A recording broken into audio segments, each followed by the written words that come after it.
আমি একজন ভদ্রলোককে ডেকে বললাম, দাদা শুনুন, বলতে পারেন কিসের দোকানে খরিদ্দার যত কম হবে ততই তার লাভ।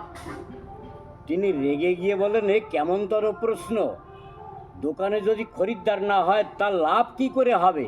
আপনি কি আমাকে পাগল মনে করেছেন? তখন আমি বললাম, দেখুন দাদা, পাগল তো আপনি আমাকেই করলেন। তখন তিনি রিয়াক্ট করে আরও রেগে গেলেন, আমি আপনাকে পাগল করতে যাব কেন? তখন আমি উপরন্ত কিছু না পেয়ে আমি বললাম, শুনুন, ভেবেছিলাম জবাবটা আপনার কাছ থেকেই নেব, কিন্তু আপনি যেভাবে রেগে গেলেন তো আমাকেই বাধ্য হতে হলো জবাবটা দেওয়ার জন্যে।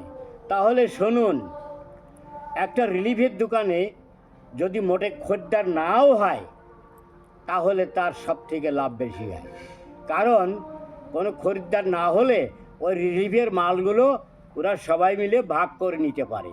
তাহলে লাভ হলো কি না হলো?